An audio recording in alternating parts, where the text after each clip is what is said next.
Hey folks, Eric here. I just want to welcome you all to a brand new installment of Two NerdSkis and a Podcast. Today's episode is all about Highlander. But before we get to the show proper, I just want to take this time to talk about something that rings pretty close to home for me.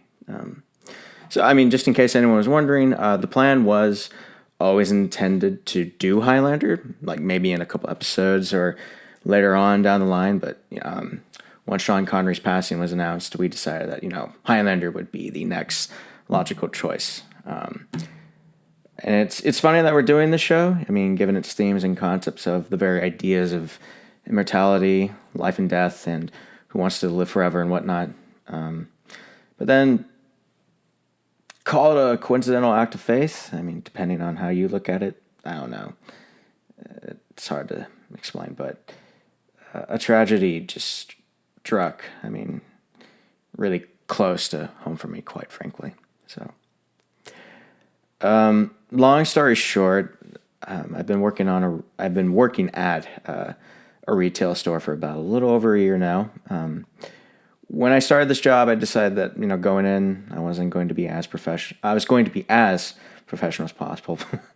I could be friendly to my team members and give great quality guest service skills, but for me, I remembered exactly why I'm there. I'm there to pay the rent and put food on my table. I'm not really there to socialize and make friends. I'm not there to get into like any sort of drama. I'm not there to date or get into work romances. None of that. I'm there simply to do a job. Simple as that. But as time goes on, you bend a few rules or so. Maybe you break them. Based on past life experiences, I've learned to be more selective on who I truly open up to with personal stuff in my life. And, as time goes on, I now have a circle of friends of work who I truly open up to. And honestly, it's made the job more enjoyable. But around the same time I was hired, there was a new girl who also joined the staff. Her name was Victoria, or Tori for short. We didn't really start interacting with each other till maybe around the holidays last year rolled around, and we started working the guest service desk together. And in the year I worked with Tori, I got to know her quite a bit. She lost her father at an early age. She had this tattoo on her arm commemorating his life, and I believe the year he was born and the year he died in Roman numerals, or maybe it is the date of his death in Roman numerals. I don't quite remember. She graduated college with a degree in health administration, and she was working towards working in a hospital, I believe, to fulfill that goal. Tori loved her family. She loved her friends, and she loved that great big husky hybrid she had. And she used to show me pictures, and damn, those those bright blue eyes on the dog, I tell you. She also really enjoyed watching true crime stories, and especially from Crime Watch Daily on YouTube. She was also a lifelong Kobe fan, and she was heartbroken when he and his daughter died tragically. But more importantly, Tori really loved life. She tried to live every day to the fullest, as we all should. And over time, I become quite fond of Tori, frankly. I mean, she had this really infectious smile and jovial personality that I really admired. And, I'll admit, I was beginning to develop feelings for her. But I never truly let myself go that far, out of respect of both professional courtesy and just a deep respect for her in general. I didn't want to put her through a workplace romance that could have caused a lot of drama, potentially. I don't know. So I just never really pursued it, Regardless, though, I really enjoyed working with her, and I felt that we could have been really great friends outside work, and, maybe who knows beyond that. And then about a week ago, on November 1st of 2020, as of this recording, I learned tragically that 2 days prior, on October 30th of 2020, Tori had a seizure in her sleep, and she died as a result. She was 24. When I found out, I was still at work, and I'll be honest, it hit me really hard. I later had to step away from everyone just to compose myself, and later I told my lead I could try and power through, but they instead told me to just take the rest of the day off. And then luckily I had a day off the next day too. And so just for the next 48 hours, I had this whirlwind of emotions and thoughts just encompass my brain.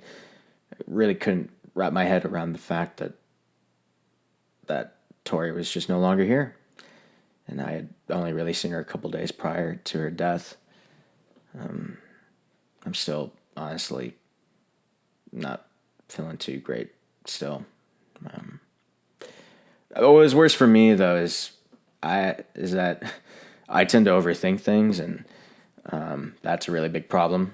And I just had all these regrets just enter my brain, and these were all these regrets of not being able to be closer to Tori, not being able to let her into my circle of trust, and not letting her know how I felt.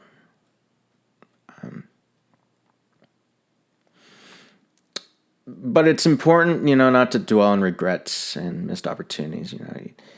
The only thing we can do is move on, live our life to the fullest, so that one day we'll be remembered for who we were as people, and not just for our accomplishments. Just like Tori had lived her life. And that's what I'm going to just ask from everyone, listening to this. Please go live your life to the fullest. Start that project you've been meaning to work on. Start that new job that you want to do. Go pursue that career that you've been wanting to do your entire life. Tell someone you care. Fall in love. Go be human. We may not live forever, but unlike the immortals in Highlander, but our legacies will. For anyone listening to this episode on YouTube, I'm going to put a link in the description for a GoFundMe page that Tori's family has set up to cover any funeral or burial expenses. So it doesn't matter how much the dollar amount is you donate. Anything just really helps. So overall, I like to dedicate this episode to Tori. And Tori, wherever you are, know that you'll always be remembered. You'll be forever in our thoughts and our hearts. So, all right, let's get on with the show.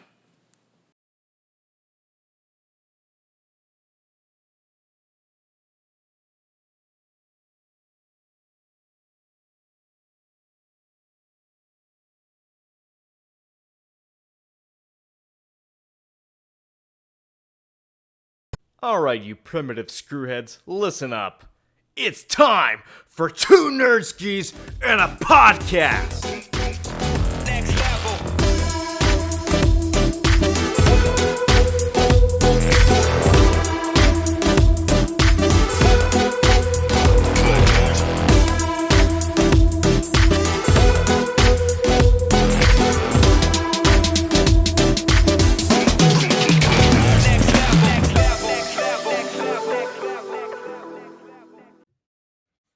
I have something to say.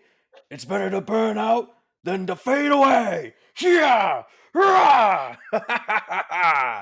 And with that, ladies and gentlemen, welcome to a brand new installment of Two NerdSkis and a Podcast. That one podcast where two nerdskis like to get together and talk about everything that's pop culture and entertainment. I'm one of your broskis, nerdskis. Oh my god. My name's Eric. La la la. Howdy fucking ho, this is Jeff, and it is glorious to be back. You almost sound Scottish there for a second.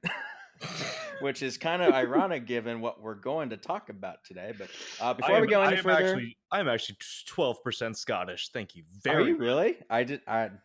Did you tell me that once? I don't remember you telling me that before. I am, as a matter of fact. All right, laddie. Well, then let's get on with the rest of it. That sounded Irish. So, anyways, we actually are joined by a third nerd skier guest today. So, kind sir, please introduce yourself. Hey, I'm Galen. I've been friends with these two chuckleheads for, oh, I don't even know how many years at this point, and happy to be here. Well, thank you for coming on, Galen. I think because Galen, you met me first. Yeah. Jesus Christ, was it 2014 when we first met? Oh I want to God, say it something was like because that. I remember the first thing we ever did together is we went and saw Captain America: Winter Soldier. That was our Yeah, first outing that's together. true. And then we saw like a whole string of various Marvel films and other films thereafter. Yeah, and then we saw. I think we definitely saw Mission Impossible. Was it Rogue Nation or Ghost Protocol together? I think it was Rogue Nation. I I don't remember off the top of my head, honestly. But you do remember seeing one of the Mission Possibles with me, right? Yeah, it wasn't the most recent one. I think it was the one before that. So I think it was that one too because Alec Baldwin was in it's that movie. yeah, I remember it was the one that it's the one I don't have the collectible poster for. Mm. So that's the most recent one. So whichever one came before that. There's so Well, many to thank keep you. track of. Yeah. Either way, though, those are some bomb ass movies. I'd like to Oh, talk hell about yeah. those movies sometime. But anyway, so well, gentlemen, we are here.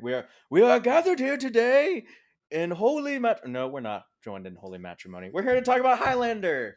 There can be only one. It's one of the classic cult films ever made. It was released in 1986, directed by Russell Mulcahy. Stars a whole cast and crew of characters. But Jeff, what the hell goes on in this movie? That was not a proper sentence. What the hell is going on in this movie? Honestly, a lot of shit happens in this movie. I literally just watched it 10 minutes ago. And Rewatched it. yes, I rewatched it. Uh, I think this was the last time I watched this was probably 4 or 5 years ago when Eric showed it to me for the first time, and I remember bits and pieces from it, and but didn't really remember it as a whole. So it was kind of cool to almost re-experience the movie. But then I kind of forgot. Oh shit! Yeah, there's actually like a lot of there's a lot of backstory in Oh, this yeah. movie, The whole and Highlander thing, man. It's a huge lore. oh, For dude, sure. Yeah. absolutely. But well, before we get there, so I kind of want to know. Well, so since Jeff said there's a lot of shit that goes on, but basically the idea is I will use the opening text from as narrated by Sean Connery to give us the answer. Basically, it goes off from the dawn of time we came, moving silently down through the centuries, living many secret lives, struggling to reach the time of the gathering when the few who remain will battle to the last. No one has ever known we were among you until now. Fun fact about that. So, first of all, I didn't want to butcher Sean Connery's epic reading of that because it would just sound like this. And quite frankly, my Sean Connery quite sucks ass. That's a fucking disgrace. That's right, Trebek. I fucked your mother. I'll see Oh, you in hell, Trebek. too soon on both counts.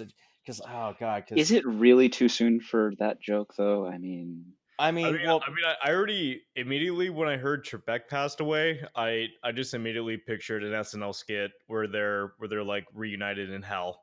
that works. I mean, let's be honest. Well, Trebek, we meet again. Oh shit! I mean, I mean, let's be honest. Sean Connery wasn't like the best person, but like, god damn it, he had such great charisma. That But motherfucker was a classy gentleman, and is one of the purest definitions of a movie star and an icon of cinema. just And don't tell Barbara Walters that. he well he undeniably like lived a hell of a career, had an irreparable impact on film, and so rest in peace, Mr. Connery. hell yeah. This coming That from the guy who's never seen a Bond movie. wait, what? The fuck? When did I say that? Well, okay, maybe you haven't seen a Bond movie, but you never really got into the Bond movies, from what you told me. That's different from not seeing a Bond Fair movie. enough. I was gonna fair say enough. I grew up watching the Sean Connery Bond films. That was so much of my childhood. I'm trying to remember some memorable lines that he said, but like a lot of the one-liners he said in those movies were pretty fucking great. But anyways, aside from Sean Connery, we're getting ahead of ourselves here. So Jeff, I Yes. already know how you got introduced into Highlander. It was through me. But Galen, how did you get introduced into the world of Highlander? That would be my family, actually. So I think it was my little brother, if I remember correctly. My brother is a fanatic for all things historical.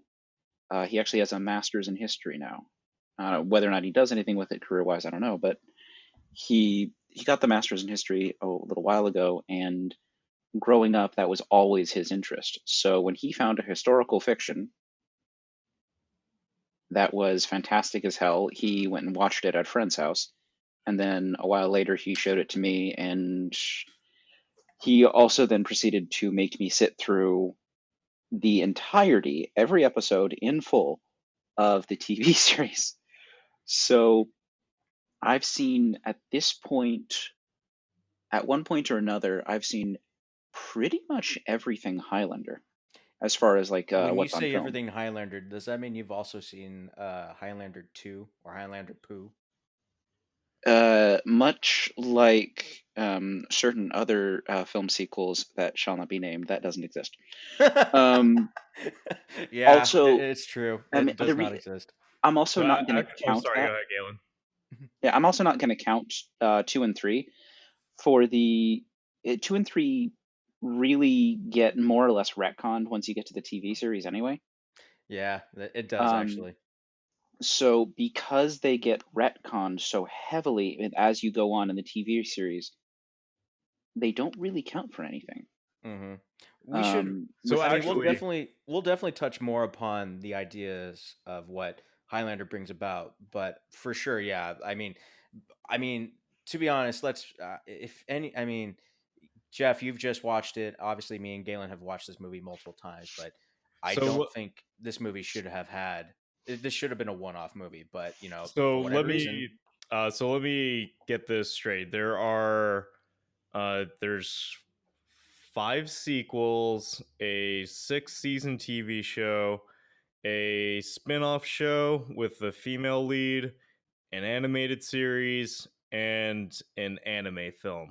Am I missing so anything? no, you're pretty much on the ball. There yeah, was a video game that was supposed to have come out, there's like some in detail that there is some subtlety in the details you're missing there, yeah. but yeah, the spin-off female series is another thing that doesn't count. Not because of the female lead, because frankly, if it's a good story, I don't give a crap if it's a male or female lead. But the series was very short-lived for a reason. It came out too late for its time.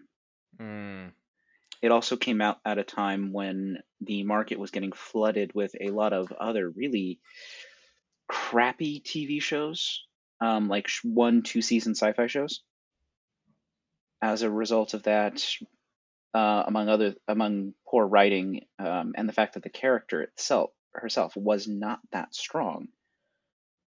Galen, it's just because you're sexist. oh, Oh, oh, shots fired. well, in that case, I'll have to slap you like Sean Connery. But It's like I haven't changed my opinion. Give him one little schmuck right there. Schmuck. I'm uh, gonna pretend you didn't say that and go watch Ghostbusters 2016. All right, let's cool it. Let's cool it. So, I all have right, some taste. Damn. so what I would like to kind of touch briefly upon is kind of the cast and crew in this movie and whatnot. Let's start with this. Let's start with the creator. So his name is Gregory Wyden. So basically, how this all starts about. So Gregory Wyden, he was a film student at the time. I think he was on. It looked. I have here in my notes. He was on a trip to Scotland. He was in a museum. And he came across this suit of armor, and he wondered, what if this guy like existed in real, like what if this guy who wore this suit of armor, what if he existed today, like what if he was still alive and kicking, what how would he like interact in this world? And therefore that's where the idea came in. So he basically came up with like a kind of like a draft or a written screenplay for it. And then obviously, as all Highland fans know, Bill Panzer and Peter Davis, two producers, come across the script and they're like, "Hey, let's make this into a movie," and they get it financed, and then like you get your cast and crew together, and then it's eventually released in 1986, and therefore the rest is history from there, as they say. But who do we? So Jeff, aside from the Sean Carter himself, who else do we have in this cast? We have the great Christopher Lambert. Hell yes. Lambert. He's French, by the way. Lambert. And we have Yeah, I don't care. we have Mr. Krabs himself, Clancy Brown. I know it's Mr. Krabs. There's the only one. But the way you just said Mr. Crab is like, oh great, he's got crabs. But we got a pretty good cast in here. You have Roxana Hart. She plays Brenda. If anyone watches any Coen brother movies, you'll recognize John Polito in there. There's also one. John Polito's a classic, though. There's also like two other actors in here that I know will pique Jeff's James Cosmo is another classic actor. Yeah, I was gonna say there are a couple other actors in this movie that I know will definitely pique Jeff's interest. So we have Peter Diamond, and like in the opening duel, he plays Amon Fazil. Jeff, how well do you remember a small little movie called Star Wars? Only a small movie. Prior to 2015, it was still alive to me. Oh. If you discount The Mandalorian, I might actually drive over to your place. It's true. It's true. I'm the only one who still lives in LA, and these two knuckleheads still live up in NorCal.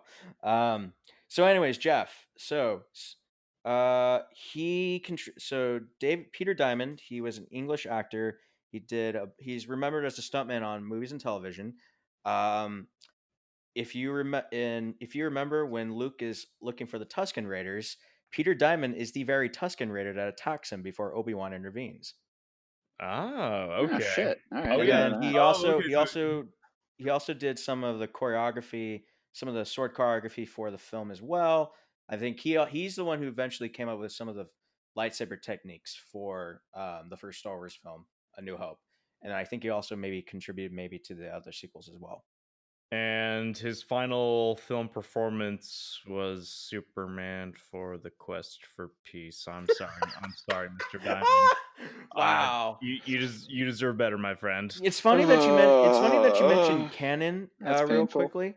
It's funny you guys mentioned canon real quickly. When you guys watched this movie, did you see canon logos appear? The Canon Films logo appear in the opening credits? That's how I knew that this was going to be a special type of 80s movie. Okay, well, hold on. So here's the truth. This actually is not a Canon Films project. So I think the movie Highlander. So Highlander was actually financed and produced by a different company. I think it was like EMI Productions or some sort.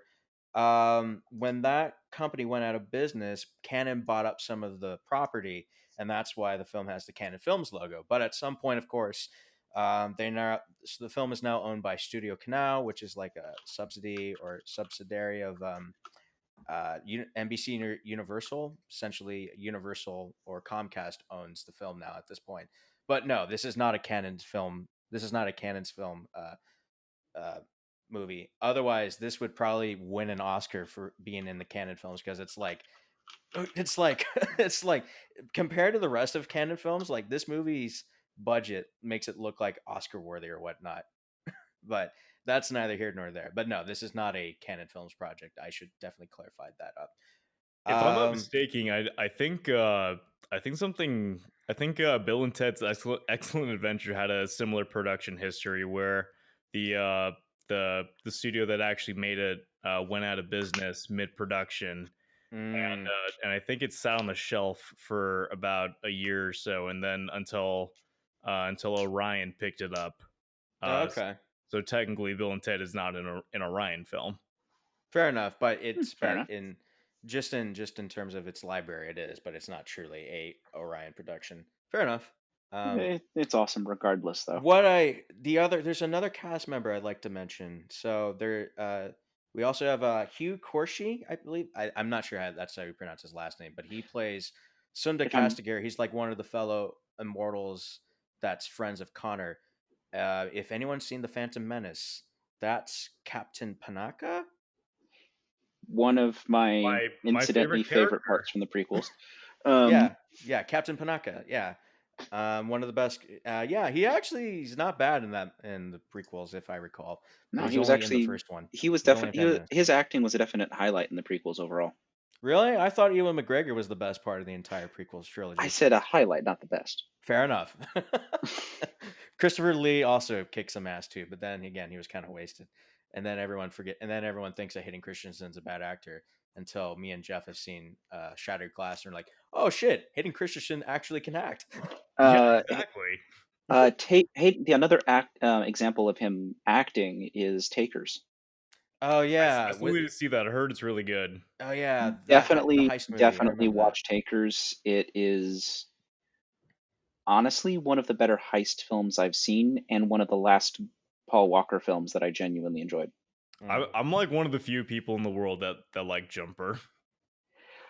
Jumper, Hayden Christensen It was a did movie. well. Yeah, he did well in Jumper for what it was, but I think they handed him a bad script, to be honest.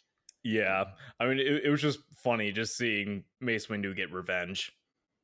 Oh yeah, but no, the thing that always bothered me with Jumper is they didn't give enough of an explanation of how these people that are basically gods are being taken down by normal humans. That's just there wasn't enough of an explanation. And I think, as I recall, the book goes into farther, but I haven't read enough of the book to really get into that. Yeah, like I feel like the movie was one of those cases where it was probably hacked down in the editing room, because I think it's like not even 90 minutes long. Yeah, and Mhm. they really the script itself was really flat because some Yeah, of the even Samuel L. Jackson can't save that one. it's one of those movies where you put it on in the background and you're just like, oh, Yeah, all the right, like from I can't remember Highlander his to name. Jumper. The actor Yeah. who played the actor who played Griff in that one and was a definite highlight to the film. His acting was genuinely good despite the script. Oh yeah, no, Uh, Did anyone forget that Kristen Stewart has like a 30-second cameo in that movie? I tend to forget everything she's in as a rule, so I'm just gonna pretend you didn't say that. yeah. Because I actually like Uh, acting. The the other thing about that film is the one part of it that I thought was genuinely well scripted was the very end of the film, the moment between Hayden Christensen's character and his biological mother. so Diane Lane is the only good part of the movie too, or one of the only No, good the parts. scripting between the two characters. Oh, okay. Yeah, or with Michael Rourke, or no, Michael Rooker, right? No, it was the very end of the film where it's him and Hayden Christensen's character and his mom, Played where by he Diane meets his Lane. little Yeah. sister. That Okay, was genuinely well scripted, but in my opinion, it's also the best scripted portion of the entire film, aside from his little training montage. God, yeah, it's been like probably 3+ years since I watched the movie. I have a weird memory, so I just remember the details. So, anyways, Highlander guys. Oh yeah. Ugh. You know what? You know what I failed to mention is how I got into Highlander. Very much like Galen, my grandmother actually got me into the show because she was into Highlander. Not, I mean, like most. I talked to. There's actually someone at work I know. She's older. She's like in her 60s. Like no, like late 50s, early 60s. She liked watching Highlander for like two reasons. One, because the show was actually genuinely good and she was intrigued by the lore and everything. And two, let's face it, Adrian Paul is a very good-looking man. Yes, he is. Knowing my grandmother, the reason why she liked Highlander is not because of Adrian Paul. Well, she liked Adrian Paul, but because he's a great actor. But no, she genuinely really was intrigued by the show and like the lore of it all. And I remember she would tape the show and she would and I would watch the reruns that she had recorded and whatnot. And then when I was in high school, because I mean I was aware of the show obviously, and I was aware of the movie as well.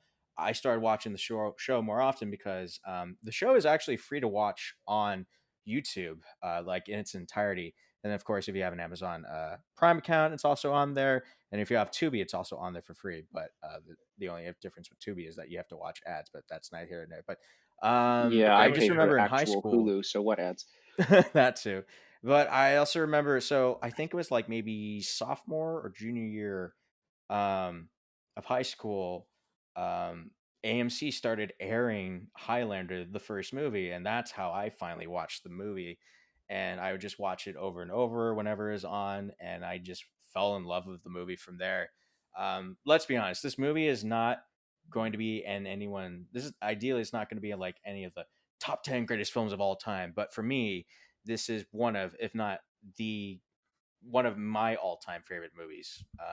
Oh God, yes. Simply because of the lore and everything in it. But Yeah. no, but again, I'm getting ahead of myself of how I feel about the movie. But no, yeah, we have a pretty solid cast. The director is Russell Mulcahy of the film.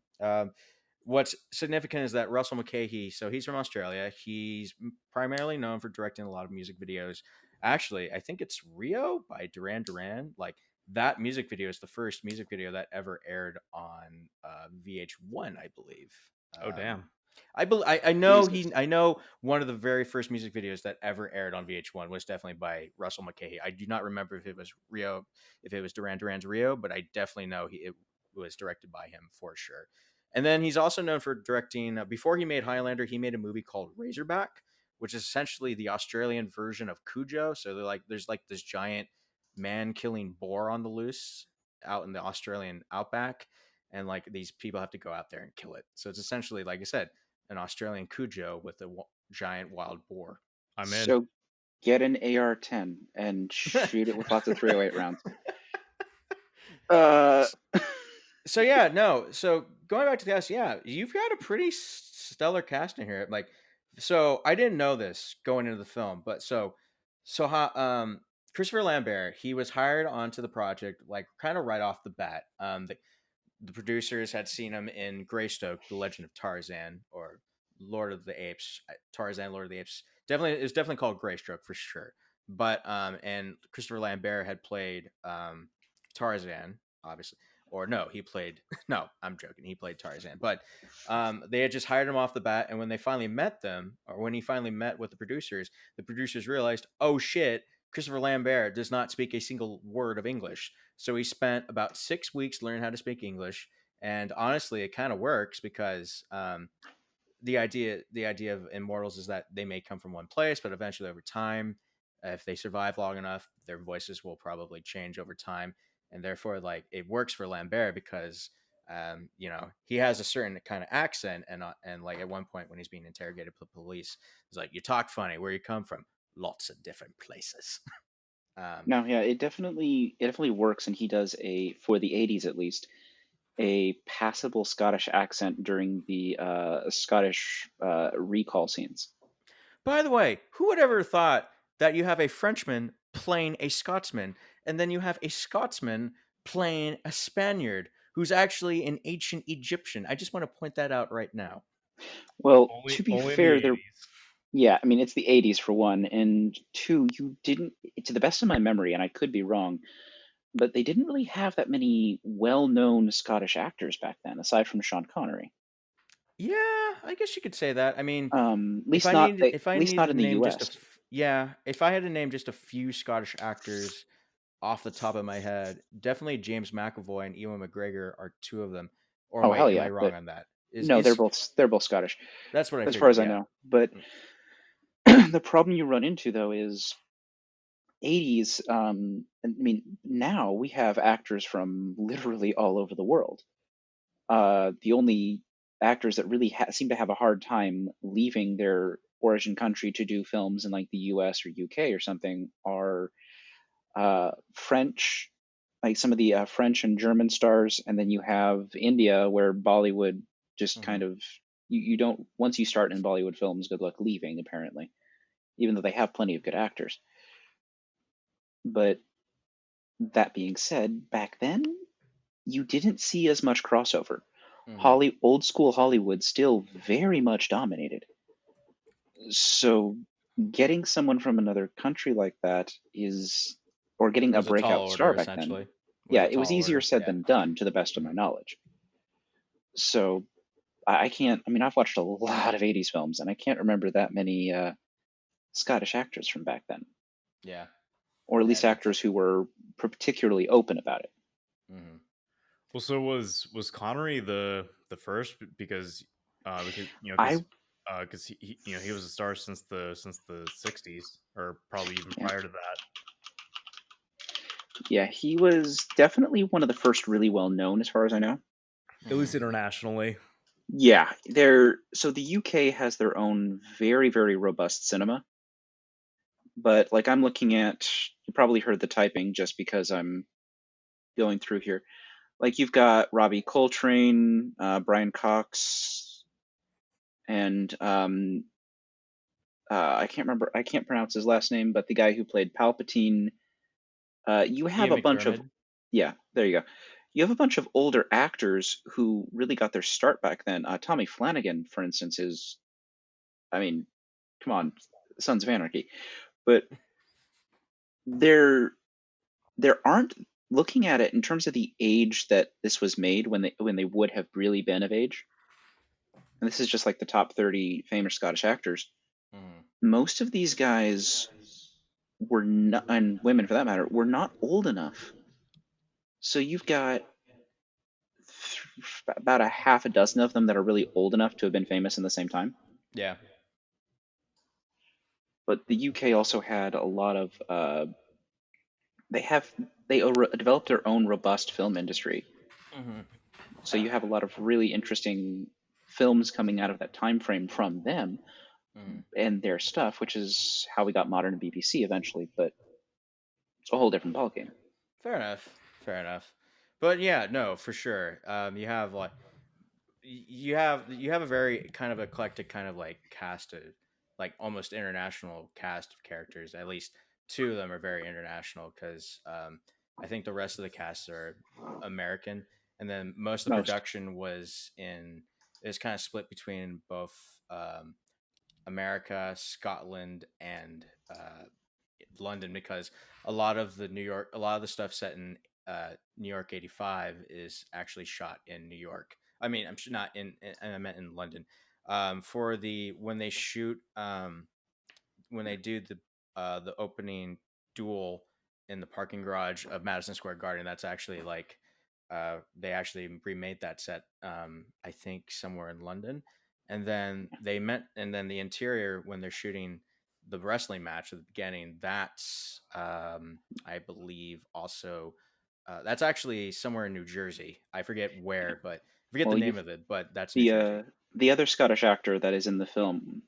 I don't know if he's truly Scottish or just UK, but um, James Cosmo was another one in the film, particularly in the Scottish recall scenes, where he is very definitely from over there. And for instance, he's been in films like Braveheart and such, Mhm.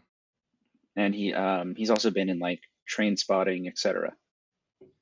Yeah, no, Although, there's definitely been a much bigger presence of Scottish actors for sure in cinema, but but let's be honest, I think for sure Sean Connery definitely paved the way for future Scottish actors and future superstars from Scotland yeah, as well. I although mean, if I'm being honest, like whenever a Scottish actor comes to mind, probably for the rest of time, the first to come to the consciousness is Sean Connery. oh yeah, absolutely. That's right. You Uh, better damn well better remember that, you damn scallywag. I'm oh, still number one from beyond the grave, bitches. Oh, on the topic of James Cosmo again, real quick. If you guys haven't seen The Last Legion, relatively low budget film on the Roman end of the Roman Empire, highly Oh yeah, recommend I do watching know it. this movie.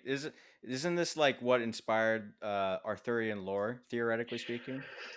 In some ways, Arthurian lore has much older roots, but Mm. that's a whole nother much longer conversation. For sure, for sure. But so, anyways, so we going back to the topic, we have done that a lot already. Yeah, well, so that's but normal for us anyway. yeah, this is true. If anyone ever has a conversation with the both of us or any one of us, we will just dive into other topics. But Yep. so overall, since I've watched this movie, I've watched Highlander numerous times. Galen, I know you've seen it, your share of it, and Jeff, you've only watched it. You've only just Twice. recently rewatched it, yeah, the twice. So I'm gonna start with you. So overall, I remember you told me the first time you watched it, you're like, "This was pretty solid." Where do you stand now? So I think 80% of this movie is really fucking good. So I think what this movie does really well is uh in terms of portraying the time periods in terms of creating medieval Scotland.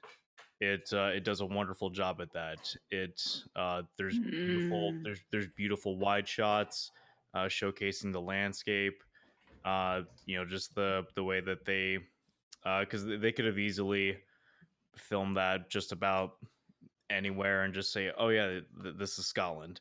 Yeah, can we talk about real quickly just how fucking incredible the cinematography is in this movie? It is a beautiful Yes. looking Hell movie. yes. Absolutely. It's Just the opening, like the opening shot. I mean, that like the opening that alone. is So when they that do was this, cool. That was so Yeah, apparently, absolutely. that was the first time, maybe one of the first times they ever did that sweeping like kind of shot. So they put the camera kind of like on a wire.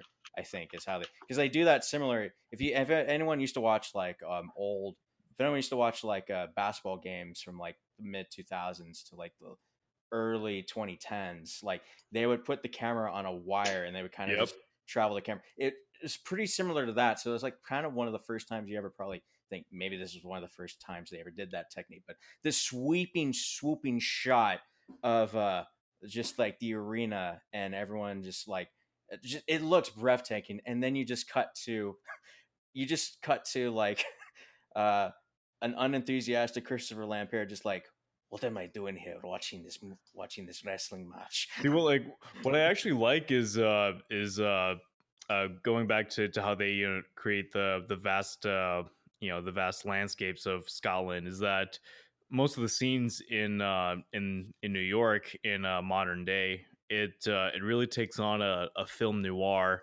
style, and and Yeah. in terms of that with the way it executes its lighting, the cinematography, the use of shadows, and it's like polar opposite stylistic choices, and both of them are executed very well. So it's like Yeah, that's an the undeniable honestly, achievement one of the of the biggest things movie, I loved because is I don't think it catching had what that big of by a all budget. everything appears And to be the Scottish No, I countryside. think it was only made. Let me see, because I think this was only made for like 13 million, and it did not. It's not bad. It did not make its money back. That much I remember. Let's see. Yeah, it was made for. Actually, no, it was made for 19 million. It made 12.9 million. the Tremors effect. Yeah, very Yeah. much. It's very much like in the sense of like it didn't make its money when it was in theaters. Well, no, Tremors barely made its money, but it definitely made more than that when it went to like home video and whatnot. Because I think because what happened was when so Highlander did really well in Europe, but in America it was distributed by 20th Century Fox. Has anyone seen what the poster for Highlander looks like? There's a couple, but there's like a poster for Highlander that looks like it's very reminiscent of Tommy Wiseau's The Room poster. So it just I looks am like he's. looking that up right now. I can't wait for you Yeah. to see this. But no, Galen God, knows what I'm the talking room, about. really? Yeah. No, well, no, it Oh kind of does god. look like it. What the hell is that? Yeah, exactly. That's Right. the most boring, bland. Did they just grab a publicity photo and just say, just make that the poster? That has to be the explanation for that. I Oh mean, there's lord. Some no of these posters way. are just bad. There's no way that is a professional poster. Because like, well, no, I think 20th Century Fox, they handled the US distribution rights. I don't think they had any idea how to market this movie, which is the problem. Um, So that's why it didn't work in America as well, but it works. But the marketing in Europe was so fucking spot on. That's why when they did the TV show, um, so like if you watch the TV show, half of the show like takes place in Vancouver, which is meant to take place in the U.S., and then the other Yeah, half of the Seattle. season, it's actually supposed to be called Seacouver, not Seattle, but that's a whole other discussion. But the second half of every season, they would go to France, specifically Paris, and then they would shoot the rest of the season there. And they had the whole other unit there working on the show there, that's why the show is very unique because, that's why they shoot it in Europe or in Paris because Paris had such a, or at least Europe alone had such a high market value in Europe because it did so well over there. Not so much in the U.S., but surprisingly. But then again, I mean, that's neither here nor there. I'm not complaining. It's great either way. Because either way, when Highlander 2 came out, because of Highlander 2, We don't talk about that. I know, but because of Highlander 2, like home video sales for Highlander 1 and rental sales went up, and that's how it became more popular as a result, and that's how it's gotten its cult status. So that's why Highlander is the cult film it is because So everyone just fucks it over. So based on like the small amount of research I did before hopping onto this podcast, every Highlander movie that was released theatrically was not a financial success in any way, shape, or form. Because God, they don't. Because I think the problem is because they didn't really understand what made the first one work so well.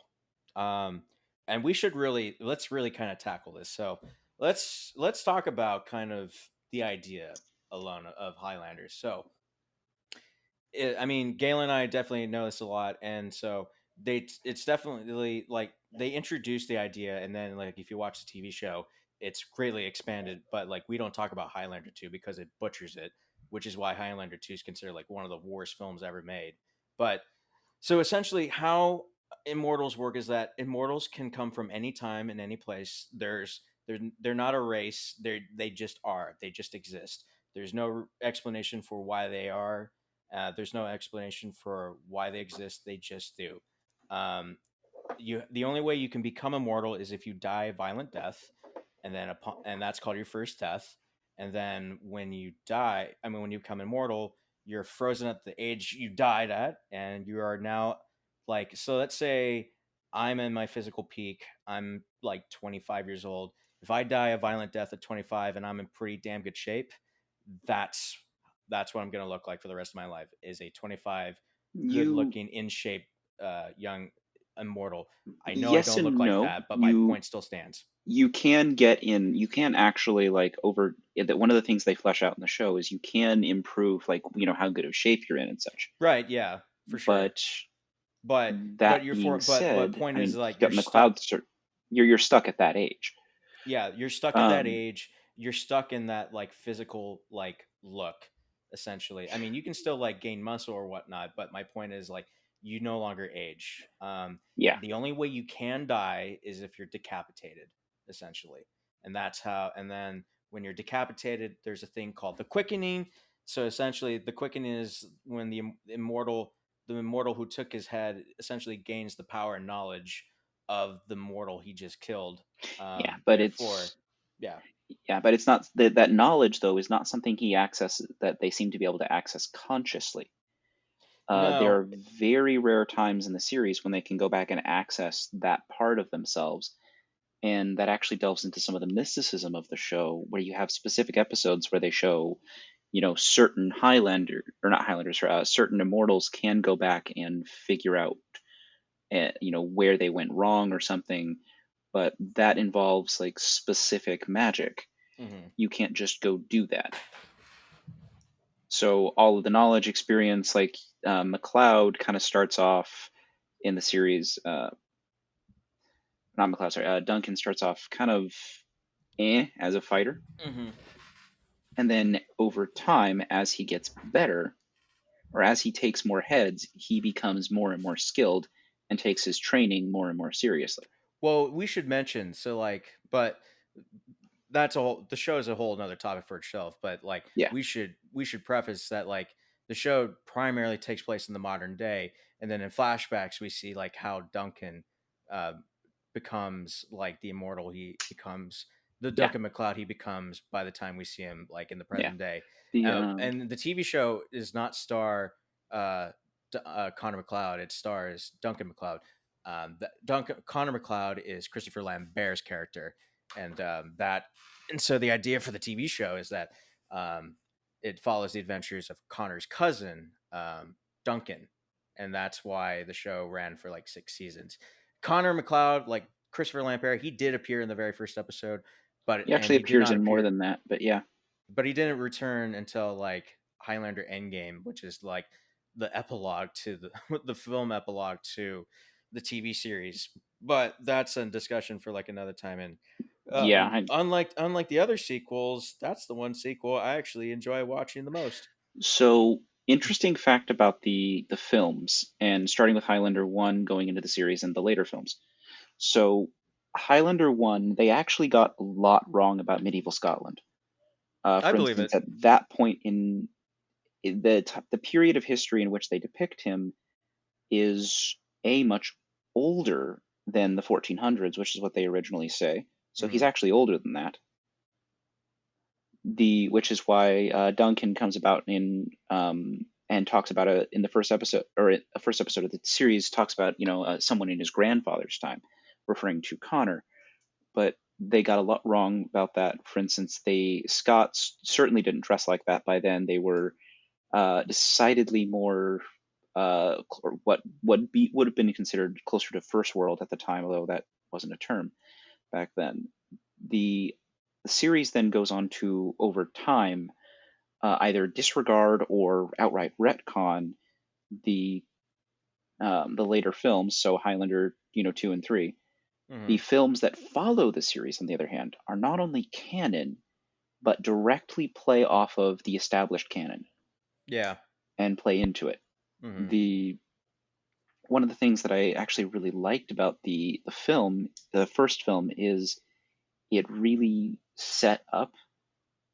it set up this fantastic deep lore and just skated over the surface of it, and then they went from there. It's a overall, I mean, yeah, overall like the TV show greatly like expands upon what the first film introduces.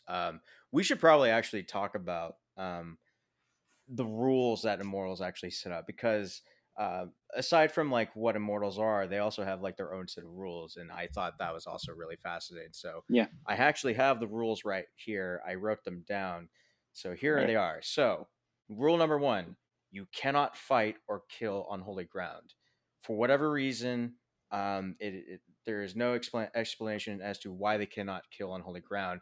They kind of mention it briefly in the TV series, one instance of an immortal killing. Well, like Um, what is defined as the holy ground? so holy So ground, it would be, let's say you go to a church, you go to a temple, you go to Oh, okay, so anything deemed like religious or whatnot. So like you can go to a Buddhist temple, that's a yeah, holy ground. You can for go to a okay, instance, cemetery, that's holy okay, ground. yeah, because I wasn't sure if they were referring to like actual like religious holy, or if it was like something relating to their so own personal uh whole mythos. holy ground in this case refers to any ground that is sanctified. Okay, that So, makes for sense. instance, a church no longer, and they show this more in the series. They only hint at it in the first film. The TV series fleshes out a whole lot, actually. So, like a Native American burial ground, or a site considered holy and or sanctified by humans. But there's that church scene in the film, so so I think that kind of explains it in Yeah, hindsight. Yeah. yeah. The other thing is, for instance, if a church is no longer considered holy, for instance, if a church has been desanctified, which they hint at or show in a couple of the Paris episodes in the first 1 or 2 seasons of the TV series, if it is desanctified, that is to say, it is no longer a sanctuary, if it is no longer considered a sanctuary by the cultures who named it such, then at that point uh, it is no longer considered holy ground, and you can in fact fight and kill there. Yeah. This doesn't prevent humans from doing anything, Because but like you'll see like later on that like there are regular mortals who are aware of the existence of immortals in the TV series, and there's like a group of them that go and kill like I said, like immortals can't kill each other on holy ground, but a mortal can kill an immortal on holy ground. So yeah, there is and that. if there's no immortal, and if they take the head and there's no other immortal nearby, Essentially, that quickening is lost for sure. yeah, it does. The quickening basically never Mhm. happens. The energy just Mhm. dissipates. So going back to the rules, so there is only one-on-one rule. I mean, duels allowed only. So you cannot interfere once the duel has started. So if you're another mortal watching the fight, you cannot. All you have to do is watch the duel take place, and then you fight whoever is going to be the victor, if you can. You cannot. The immortals are a secret. They cannot be kept any. They cannot go anywhere else. The rest of humanity cannot know their existence, so therefore they keep it a secret. It's not explained why, but they just Well, do. And then, of course, they hint at it, like yeah, humanity would freak the hell out if they found out that the immortals are one day going to rule them. hmm So yeah, that's fair. And then, of course, the ever existing rule of all time, which also factors into the idea of the gathering and the prize, which is there can be only one. Because for whatever reason, it has been decreed that only one immortal shall exist by the end, which is why you have immortals fighting each other to the death, like all the decapitations and all the quickenings. yeah, Um, the idea is that when there are few immortals left in the entire world, they'll be drawn to they'll feel an irresistible pull to a faraway land. So like in ancient times, every immortal was pulled together, and so by the time of the gathering, that faraway land was present day New York. Um, and so the prize is never really explained, theoretically speaking. I mean, it's not really explained. It's kind of explained in this movie, but it's not really fully explained. I mean, the idea is that you have the power of all the mortals who ever lived, and you have their knowledge, and what you do with that knowledge depends on like what kind of immortal you are. So, like, if you're a good immortal, you hope that you can use that knowledge to better mankind. But if you're an evil bastard of an immortal, you will basically destroy the human race. Well, that's a dick move. Yeah, yeah, which is why the fight between the Kurgan and Connor is so meaningful, because like the Kurgan is true. By the way, the Kurgan is one of the greatest, like B grade. Is he B grade? I don't know. That's kind of a disservice, but like the Kurgan is one of the most satisfyingly like underrated villains I've ever seen on and like any media for He's yeah. sure. like my That's those are like my favorite type of villains to watch. Just the complete scenery chewing type of villains where the actor is just so into it and it's just enjoying being evil. Like I it's like it kind of reminds me of Ian McDermott in in Revenge of the Sith when yep. when he just unleashes how evil he is and is just having a Hell yeah. blast doing it. And Clancy Brown absolutely killed it. And it's you can just see it in his face how much of a good time he's actually having playing this character. Well, I mean, Oh like, yeah. who would have thought that the future voice of Lex Luthor and Mr. Krabs would be like such an intimidating villain? Like we've seen him in like many other roles. Obviously, he's the security guard. He's one of the guard. He's like the main guard in the Shawshank Redemption. But I think this role pretty much solidified him as like one of the all-time like villains in like any form of media for Oh sure. yeah. He's even good as kind of a interstellar rebel in Star Trek Enterprise. So Aren't you forgetting Sergeant Zim from Starship Troopers? One of the greatest movies ever Oh, made. that's right. He's in that Oh movie. shit! I Right. forgot. Zim Does he Zim have his? captured Does the he have brain it? bug. I forget. Does he have his arm? Is it his arm Nope, that's different blown off? character. I No, think Different no. character. that was Michael Ironside, who was in Oh, yeah. Highlander 2. We don't talk about Highlander. Blasphemy. Okay, actually, quick little side note. I was so I'm when you told me to look up the poster for the first Highlander, this vintage poster for Highlander 2 showed up. Oh and yeah, I and saw that. said available on videotape, laserdisc, and 8mm film. Oh god, I forgot about laser discs. So if it's already sounds like a sad experience to watch Highlander 2, but if It you're is. going the extra mile to watch it on 8mm film, you want to go home and rethink your life. Yeah, it's kind of like watching Highlander the Raven. Movie, Bad to idea. say the least. Because wasn't there like a completely different cut of the movie that There was are two cuts of the movie. There's a theatrical version, and then there's a director's cut. Because from The what I've heard, director's cut is the barely watchable version. from what The I've heard, theatrical cut is just complete horseshit. from what I've heard, the theatrical cut was only released on VHS. Is that correct? Yeah, it's only on VHS because like the fans were just so fucking like fucking shocked and pissed off that this movie existed. So like when it came to DVD, like fans would try and come up with like fan cuts, fan re-edits and whatnot, and then eventually Russell McKahee, who did come back to do Highlander 2, which is why he's now stuck doing like TV and whatnot. That movie essentially killed his like career. That is essentially why he came back and he tried to do a recut. By the way, I recently watched Christopher Lambert and Adrian Paul like on YouTube. Like they were at a panel at a Comic-Con or whatnot. And essentially he and Russell both were against the idea of, so essentially kids, they decided to turn they decided to explain where immortals come from in Highlander 2. And they decided that they were aliens from the planet Zeist. And this is why why it got retconned. And which is why I got retconned. And also paycheck.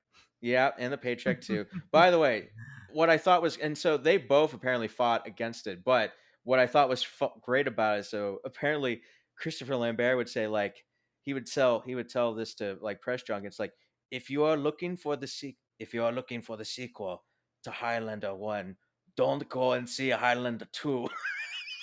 Yep. It reminds me of go watch the TV series. That kind of reminds me of I saw this clip of Margot Kidder, who was I think she was on Lois tour, Lane, yeah. Or she was on tour promoting Superman 4, and I think the interviewer said or asked her, "Hey, Superman 4, is that a good movie?" And she just paused for like 5 seconds. Yeah. I mean, you just know when you've made a bad film, and that's exactly what your response is like. Yeah, this movie is yeah, we don't talk about Highlander 2. And I mean Highlander 3 is but still heresy. Yeah, it's still embarrassing. It sounds like none of the sequels are worth watching based off. I would say I would say if you watch Highlander, the first one, and then you watch Highlander the TV series, Highlander Endgame isn't that bad, but no, it's still not a great movie. Are there like because I mean I already have like a crap load of TV shows to catch up on. So is the Highlander TV show, is it like one continuous story, or is it like yes? Well, kind of. I mean, only in flashbacks is it kind of, but I mean, they're mostly kind of like one-off stories, like like Immortal of the Day. So they're essentially like Immortal of the Day episodes. But I mean, there are points in every season where like there is an overarching story arc. At some point, maybe like towards the middle or the end of the season. But when they do that, it fucking works. And I would love to. What I would love to do is I would love to have a separate episode, maybe with Galen here, and we'll talk about that episode. We'll talk a bit more about the series for sure. Yeah, I'll leave that up to you guys. I can tell you're kind of lost. Yeah, for sure. Yeah. But going back, so what I would like to talk about, sort of like real quickly, because we were just briefly talking about some of the technical aspects of the first film. Since if we're talking about cinematography, I would like to talk about how they transitioned to some of the flashbacks and how they Those I transition back and love forth. those scenes. I love those scene transitions. That Some I of the best love the use way of they did that. transitions I've ever seen too. They're so simple, which also makes it work. Um, They like for absolutely. example, so there's like this one shot. It's like a close up shot of Connor, like in uh like feudal Scotland, and then it transition, and then his face turns into like a Mona Lisa on a advertisement, slowly dissolves into the Mona Lisa advertisement. Fucking brilliant. And then and then like as you're transitioning up from, so like when Connor's escaping the Madison Square parking garage, um the screen goes up, and then like it zoom, and then like it like pans up on a Scottish village, and that's Connor's village in like ancient Scotland, in old Scotland.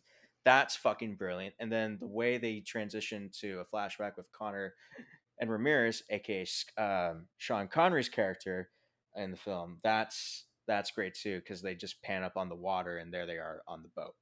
It pans Yeah. transitions from an aquarium in or a fish tank in Connor's Flot to that.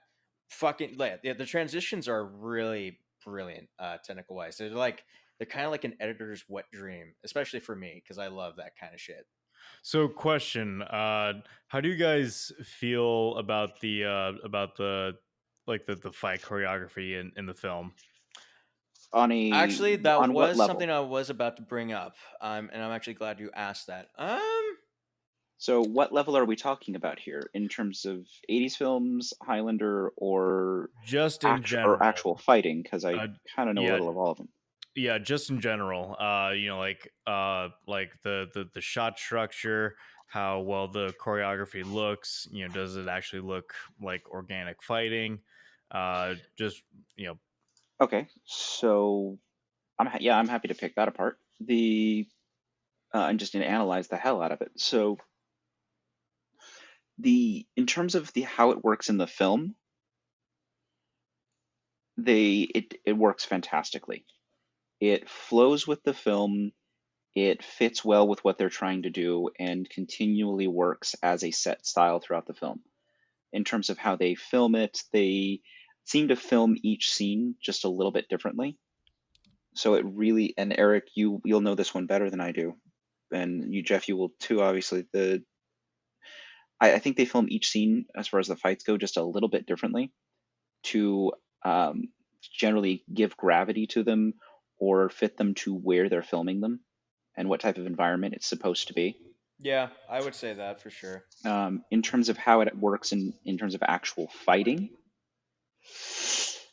there's a few scenes that work really well, but overall, I would say most of the fencing is off. am Uh, am I the only one who thought the fight or the fencing fight between Connery and Clancy Brown was balls? You didn't like that one very much? no, that was bad. It looks like a reshoot, if I'm being honest. It's because I mean, for one, it didn't look like there was much rehearsing in terms of the choreography. The backdrop that was behind them looked terrible. Yeah, Uh, the and it if you look in the background with uh with the building collapsing behind them, I was almost expecting to see some stage hands behind like pushing the debris out of the way. Like Well, it it's funny didn't you it didn't look mentioned that, because it because there is at one point, it's a blink and you'll miss it. There are some stagehands quickly getting the fuck out of camera shot as they move the boulders, that or as they sounds move about the right. blocks out. That Yeah. sounds about right. yeah. Yeah, it's I don't know, like that fight felt incredibly off, and like It the was. and that uh I mean, it wasn't really a fight scene, but that entire sequence of of Connor in, I think it was the 1700s or something, and Oh yeah, that where we're Yeah. like that that's that yeah, scene that should have one, the duel that should have where been he's cut. drunk. That Yeah. should have just been cut out of the movie entirely, because it seemed like all the, or like at least his dialogue was like 80 yard. The editing was weird. I think they were trying to be funny, but the editing just didn't match up Yeah, to really fit a comedic tone. It just came off as really the awkward. I the And only apologize for calling your wife a bloated warthog, and I bid it, you good day. if I'm yeah being the honest, like that, I feel like the entire point of Connor meeting the other immortal on the bridge, up until that fight in the that sword fight in the alley, I feel like all that could have been cut out of the movie, and it would have been a nice clean 90 minutes. I disagree. Meeting him on the bridge works because you need to establish that they're more immortals. The French I scene, get it, but I mean, the fact that he dies like almost immediately after he's introduced, it just, if he was introduced a little earlier in the film and there were more scenes spent with him, then I wouldn't really have a problem with that. Yeah. But it's the fact that fair. it's like the moment he's introduced, pretty much like 2 or 3 scenes later, then he's killed off. Yeah, but they needed to establish that there were more immortals than just the main three that they show. So they needed a character to do that. He fulfills that role well. Unfortunately, he's only in the movie for like 5 minutes. Yeah, I mean, I would have loved to have seen more of his character. Yeah, It does give us like one of the best Kurgan moments in the film, which is Yeah, like, that's for sure. He also helps establish just how vicious the Kurgan is against his fellow immortals. can we just mention real quickly like how that ex-marine who shoots him now is like, what the fuck's going on, and just mows him the fuck down, and like he's just flat out, and like he gets stuck in the fucking gut, lifted up by the sword, and just thrown over, somehow survives that shit. That's Okay. fucking gnarly as fuck. Okay, he's a Marine, I so love the fact that that when what the hell's his name, Kurgan? The Kurgan, yeah, yeah, the Kurgan, yeah. Yeah, like I love that when he carjacks the old couple, and the wife is still in the car, and the first reaction from the husband is, my car. My car. Yeah. No, what's great is when he's like, mom, moo. By the way, I should mention real quickly, this is kind of an offhand, but like, so when they finally meet on holy ground, the priest that he meets with? What about him? Yeah, that's not a priest, that's a rabbi. Jesus. Ooh. No, they got a rabbi to play a priest for the movie, like for that one moment, and then like, so he improvised. Whoops, So, like, tautology. but what's so We'll great pay about it too is extra. that, yeah, what's so great about it too is that like Clancy Brown, after they did the take, he's just like, hey man, I'm really sorry about that, because like Well, he kind of is acting like a creep in that. Going back to the sword fights. I'm sorry. Eric, one second though. Let's be honest. Getting a rabbi to play a priest is the only way they avoid little Timmy. No. That's a Halcyon Ultimate abridged reference. Oh hell yes. So going back to the duels, I think the one duel that works for me the best is probably that opening one in the garage of Oh Madison god, Square yes. Garden. By the way, that is actually, so Peter Diamond, who plays Facile, Connor's first opponent, he was like in his 50s, and he's able to do those fucking backflips. Was that actually him doing the That was back? That is him? actually him doing those backflips. Damn. By the way, there is no Damn, point. son. Hats off to you, Mr. Diamond. There is no point. There is no point as to why he's doing them. He just does them. Probably because he's like, why the fuck not? I mean, I guarantee that that he just that was just randomly brought up, like, hey, I can do backflips. Mhm. All right, set up the shot. We're gonna show this guy doing a backflip. I would say the final duel between Connor and the Kurgan also really works as well. Yeah. I Yeah, mentioned absolutely. this to Jeff Hell yeah. earlier, but like, So, little side note on that. So, when the swords collide and they make the sparks, how they got the sparks is that they attach jumper cables to car batteries, and so the swords, when they hit the swords with each other, that's why they get the sparks. Is because they got the jumper cables attached to the car batteries, and of course, you mix those two together, psh, you get a spark. And I remember telling you that, Jeff, and you're like, "Oh shit, that's unsafe as hell." Yeah, I've played with some pretty high voltages in my young and stupid days, and Mhm. even I'm not touching that shit. It's like Mhm. how can we make these lightsabers but not lightsabers? I got an Pretty much. idea. um, Car batteries. let's okay, real quick. We're getting close to on time, but there's something I really want to talk about, and that's the score of this movie, which is one of the Oh, reasons why this Oh, movie fuck yes. fucking the works. the training montage score. Honestly, when I was once Molto bene. once that scene was playing, I was actually looking up to see if the score was on Apple Music, and it was. So the score was never officially released. There's Really? like there's a compilation of like all three movie scores. I mean, of all first three Highlander films together in like this compilation album that was released in like in the 90s. But that's about it. There's not really a full score, but I can tell you a little bit more about the score itself. So it was done by Michael Kamen. He unfortunately did pass. Let's see, I think in like 2003. He was only like 55, but Too he's done a bunch of great scores. He did the American score for Life Force when they re-edited that movie. He's done Highlander. He did the first Lethal Weapon movie, which he also did Die Hard, believe it or not. Um, Wait, what? yeah, You mean the Michael perfect Kamen did the Christmas very movie? first. He did the very first Die Hard. Yeah, Damn. the greatest Christmas damn, movie ever made. damn right. Also, Yep. he directed. He also did the score for License to Kill, which is the last Timothy Dalton Bond film, and of Scores course one of the he few good did. parts of that And film. of course, he did the greatest cult movie ever made, fucking Roadhouse. Oh Jesus. Uh, So you're saying this man was a legend? Yes, this guy fucks. this Okay. man fucking like put out work. Like this guy did a ton of film scores. Yeah, this guy is age. Oh, that's right. He also did.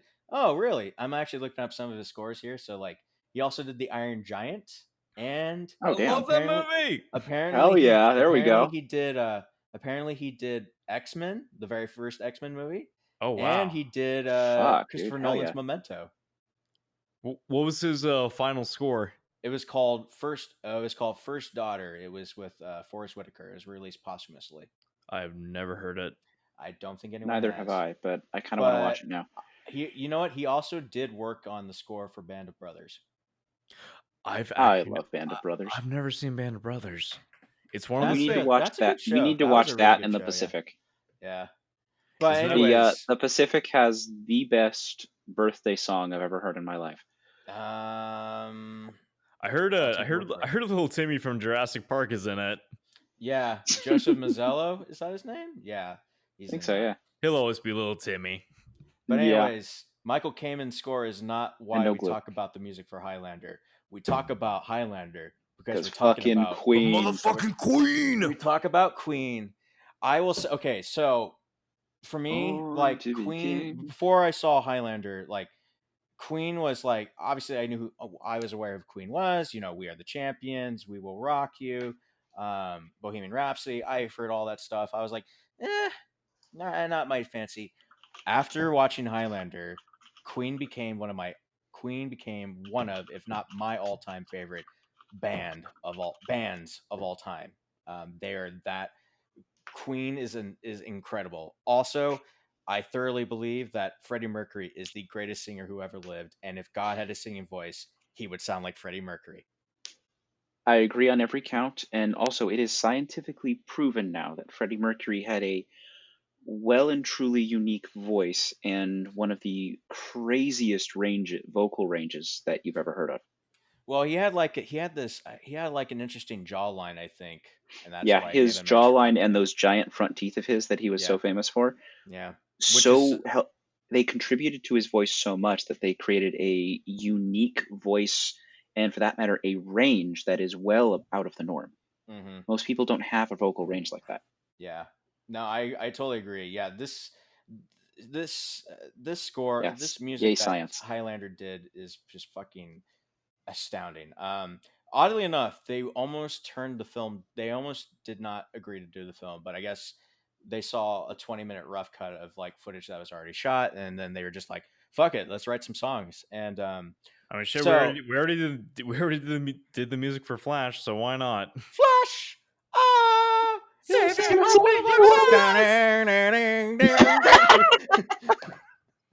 Oh I haven't man. even seen the movie, but I know that fucking song. Well, yeah, everyone knows that song for Do sure. yourself a favor and don't watch that movie. Queen is the only Really? part. Is it not Don't that watch good? that movie. So, having seen the film now several times, thanks to my grandpa, um, there are parts of it that are good. Mm-hmm. But if you're gonna watch Flash Gordon, like honestly, go back and watch as hokey as it is, go back and watch the original black and white Flash Gordon, racist tropes and all, because it was the 40s. Yeah. It was the 1940s, Yes, okay? I That realize doesn't that. they to them it was normal. hmm Now we go, shit no, with good reason. But that being said, for the time, it was a cinematical masterpiece. So honestly, go back and watch it. Go back and watch the old black and white TV show start to finish. Is it hmm just me, or did the movie Ted make the Flash Gordon movie relevant? Like, Yeah, I would say it's the like the Ted only reason definitely made that that Yeah, movie like relevant people again. are still talking hmm about it because it brought it back in the public consciousness. hmm that I, and the I Queen song. I actually saw Sam Jones at a convention once, and my friend and I just shouted at him, "Death to Ming!" And he gave us a glorious nod.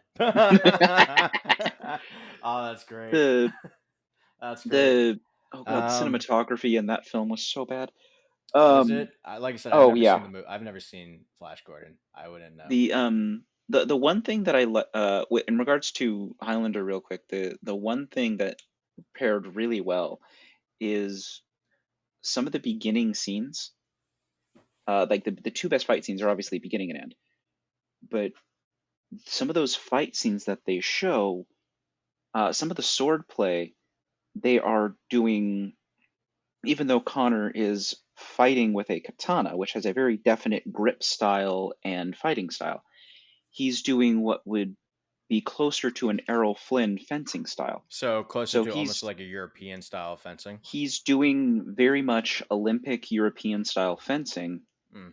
whereas a katana has a very definite two-handed grip with fairly specific hand positions. Yeah. Well, I would say the European broadsword fighting style and the katana or aiajutsu or kinjutsu styles are almost similar to each other. Little different, Eh, little different. yeah, no, they're different because of they're very different because of the types of armor you're fighting, hmm and they're different because of the types of blades.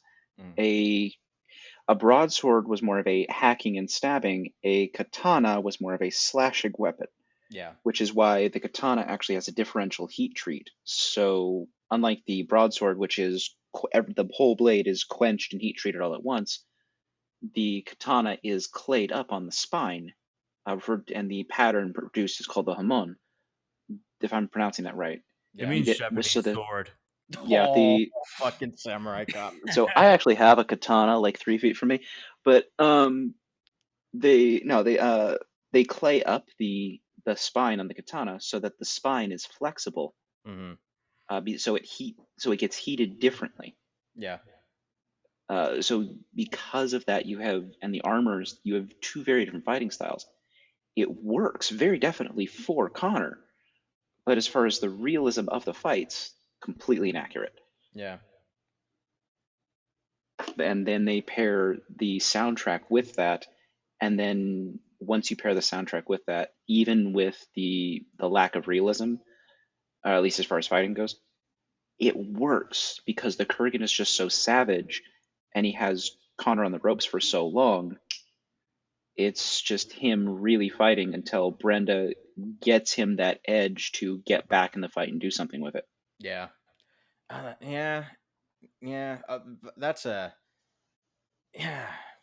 I don't know. I had a thought. I was like, where Yeah, am I going? they Where am I going with this? the 80s had this weird thing where the 80s and 90s action films kind of left behind the art, the fencing and action arts of Mhm. like the old Errol Flynn films. And they went for like a more hardcore kind of style, like more Yeah, edgy. they went very, very hardcore, much more edgy, and their goal was to, Be more catch the realistic. eye. No, they dropped realism altogether. Mm. Which is why Hollywood became famous for, infinite magazines for the hero on guns.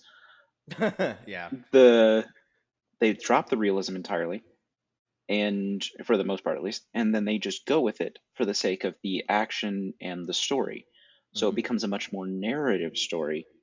And then you see, in a few years in the 2000s, you see some Hong Kong style fighting and cinematography come over. Oh yeah, for sure. But Yeah, but this you have to remember this yeah, was this was like oh before yeah, that this is before the Matrix. So we haven't gotten to that level of choreography yet, but no, not overall, I yet. think the sword fights still look pretty great.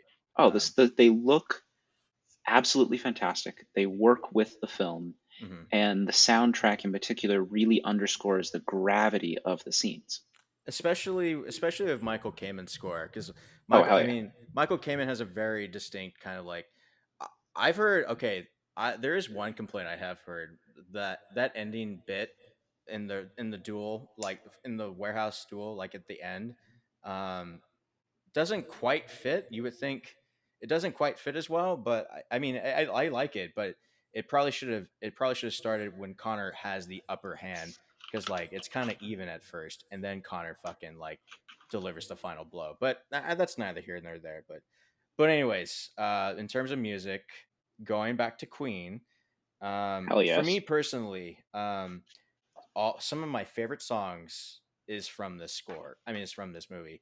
If anyone's looking for the official like Queen soundtrack for Highlander, you just have to look to their album A Kind of Magic. That's where most of like Queen's songs are there.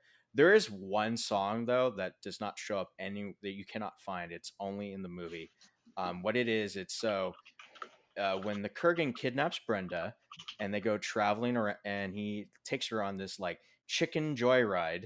Um, at the very end of it, you hear Freddie Mercury do a rendition of New York, New York, and it's like one of the greatest things I've ever heard. But there's no full. You'll never find a full version of it anywhere because apparently Freddie Mercury himself was reluctant to do a full recording of the song. They only did that one snippet, but God damn it, I wish there was a full. There's rumors that a full snippet of that song exists, or a full version of that song exists somewhere, but I don't know if there is. But if please, I swear to God, there is, because that's one of my favorite things I've ever heard from Queen do. Yeah, Um, that's oh god, I would love to hear that because the original version of the song New York, New York, what a wonderful town.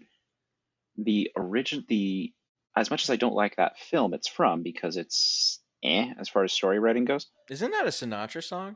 If I'm not mistaken. No, I don't believe it's Sinatra. Why did I think it was Sinatra then? Hang Okay, on. it doesn't really matter in this sense, but yeah, my favorite song. Does anyone have a favorite Queen song from this movie? Princess of the Universe. The opening track. No, it is so take that back. You're right. It is a Sinatra film. Mhm. No, take that back. It is not a Sinatra one. There is a Sinatra film, or not film, sorry, song. Start spreading the news. I'm leaving today, New York, New York. Okay. But there's an actual film that has a different song, and that I believe is Bob Hope. Okay, that's who we're probably thinking of then. But, anyways, Jeff, do you have a favorite kind of song from the movie?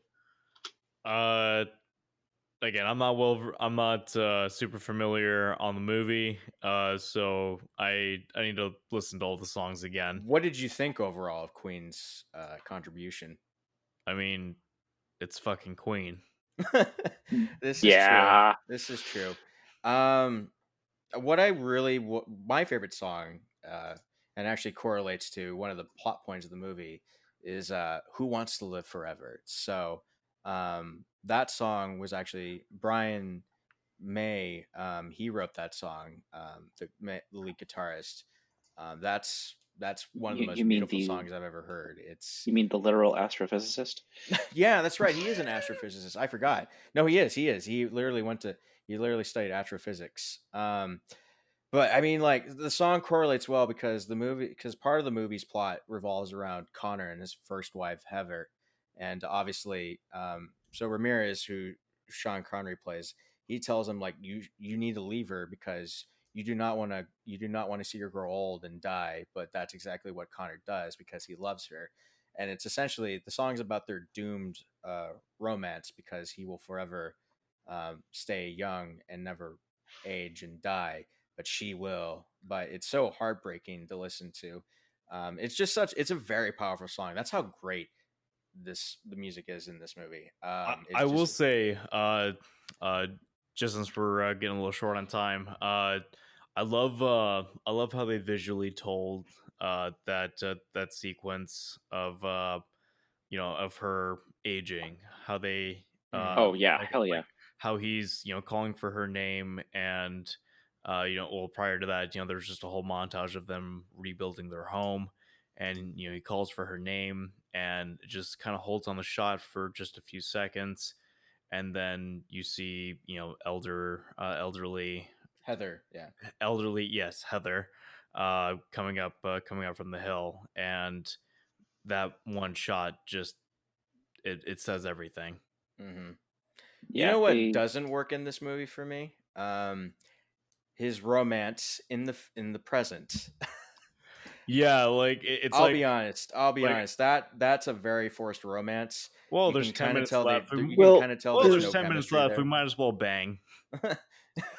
um no, the are we talking about him and Him and Brenda. So like, no offense to Roxana Hart, I thought she did a great job with the film, but like honestly, the relationship between the two just doesn't work. The like you could totally tell that relationship a different way. Like maybe they were already in a relationship, but she was already getting suspicious of Connor because obviously Connor in the movie in the present day he goes by Russell Nash, so she's suspicious of Russell Nash. She decides to do some investigative work on him, and then she starts to realize that Russell isn't, aka Connor, isn't exactly who he says he is, and so she starts to question everything. But instead it's just she's a metallurgist who works in forensics at Honestly, I yeah. think it would have been more. I think it would have been more impactful for the character of Connor overall if they didn't hook up. If he didn't hook up with I'm already Brenda. with Brenda. It's an Yeah, eight but it's an uh, 80s like film. You to. need to have that. Well, Yeah, just in terms of story wise, to kind of signify that even after hundreds of years have passed, he's still like Heather. alone. Yeah, He's afraid to fall in love because he doesn't want to well, go through what he went through with Heather for not sure. only that, like to just because shortly before that, he was still lighting the candle to honor Heather's birthday, and so I feel like one of the following scenes he's hooking up with with another girl. Like I get it, hundreds of years have passed, but I feel like if he's still holding true to that tradition hundreds of years after her death, then he still clearly has not forgotten her, and still loves her beyond words. So I feel like it would have been more emotionally impactful if the Brenda romance was not even part of the equation, especially Hmm. with how shoehorned it is, just to show that Yeah, like the I feel like the relationship between him and Heather would have had more emotional weight if if if a secondary romance was not shoved in at the last minute. yeah, that there is one thing with that though. I mean, it is an 80s film for one, so the hero getting the girl is kind of a major trope from the 80s. Yeah, no, Uh, like I understand it. the It's the '80s, but I'm just looking at it from a pure Yeah. storytelling perspective. Oh God, yes. No, you're right. The only other thing I will say though is, and the reason I think it and does end up working out in the end is because you need a motive. You need a motivation for him a modern day motivation for him to go fight the Kurgan on the Kurgan's terms. Otherwise, he's going to force the Kurgan to come to him. Yeah. I mean, You need him to go chasing after the Kurgan. Otherwise, the story and the ending fight doesn't have a major It just reason. doesn't work. It Yeah, wouldn't and work. I mean, I feel does. like you could still convey that without them banging. Probably. You probably Yeah, could. but Because, like, obviously he could, like, even though he doesn't fall in love with her, he'd probably still care about her to an extent to which I'm like, Yeah, I've got to exactly. go save her for You sure. know, what because like they definitely shared enough scenes together to show that there's at least like a mutual respect between them. They have a hard way of showing it just because of the lack of chemistry between the two, but okay. Yeah, yeah, but yeah. what I wanted to see more of in the film was that father-daughter relationship Oh yeah, between because like he has Connor it so and yeah between the Connor lady and he his rescues from the Nazis. Rachel. Yeah, because Yeah, he rescues Rachel. By the way, I love that flashback sequence. Fun fact: so that was, I think, a reshoot. But Russell did that with his own money. He basically got a film. He got a music video crew to help shoot that scene. And apparently, the Nazi who shoots him was actually the second guy to play the Nazi because the first guy was so drunk or whatnot, he just walked off the set apparently. So they're just like, all right, the other Nazi's drunk. Get the fucking other guy in here to play the Nazi. 99999. But overall it works. I mean, I do agree with you, Galen. I would have liked to have seen if they do a remake. Okay, we should talk about the remake. We should before no we get there. But like my heresy. point. But yeah, they really should. They really should have. It would have been cool to have elaborated more on that relationship because then we get to see more of how like Connor is. Like we get to see more of because by seeing that relationship, we see more of how Connor has evolved from where he was originally in Scotland to how where he eventually becomes later in the present day. For sure, that would have definitely helped out at least with his character development in the movie because the Yeah, idea his character arc is essentially learning to love to care again and therefore that helps therefore helps him win the prize because he cares for people ultimately in the So end. so how do you guys feel about a potential remake? Because I know that's kind of been talked about for many years. Well, the fact I don't that want one. I know. Well, I will say it's Chad Stahelski who's the master. Well, he's one of the co-masterminds behind John Wick, and the way that John Wick has been like established and created, I do not have a problem with him working on the remake I because think there's at least potential, yeah. especially in terms of the fight scenes, because we Oh yeah, like that's absolutely. and I feel like because I don't think Highlander is a perfect movie, and so I feel like Oh yeah, not at all for and sure. and because I feel like just looking at the sequels, I mean, just like how looking at how they've been received. I think the latest one was The Source, and that looks Oh, we like don't talk about the source either. yeah, Okay. That's Oh, another. Eric, no. The that, source is necessary. What? yeah. So Yes, it looks like that one was the worst received of all of them. So by the it looks came too late, by the looks of it, it looks and like oh, sorry. Go ahead, man. so the source came way too late as far as Highlander films go. The other thing is, the source was tonally, in terms of tone, cinematography, and so on. Even though the characters that carried over from the series, because it is based off of the series, and It is. it's It's post essentially a Endgame. continuation of the TV series, but Yeah, it but feels like a bastardization of the continuation of yeah, the they series. the overall story of the source, and the reason I still count it, the overall story of the source works because it keeps the mystery, it stays true to the existing lore, and it gives Duncan motivation towards what the prize is, and it gives him a reward, so to speak, for being true to being that good immortal. Just The don't tell Spoonie your reasoning for that. Yeah, well, the The other problem was the only real problem was it is they went kind of like a okay. So I hate to bring up this film because it's terrible, but do you guys remember the second Ghost Rider film? Oh yeah, Spirit of Vengeance, which Yeah. also starred Christopher Lambert. You don't remind me. Um, so that film, so it's like a weird in terms of tonal and like how they filmed it. It's like a horrible combination of Highlander, the TV series, which okay, fine, that's where you get the story. Mhm. Then you add in some Mad Max elements on a mysterious deserted island, which doesn't. Okay, fine, I suppose it works. But then you add in, on top of that, you add in a cinematography style not too dissimilar from the second Ghost Rider film, which, that's obviously a bad thing, um, and a color filter that would remind you of not just that, but the early seasons of Supernatural, where they had that weird gray filter over everything. Oh yeah, I remember that The shit. the other thing that they really screwed up with is they did this thing that was really popular in the late 90s, early 2000s, up to about 2004, 2005, with how they depicted technology.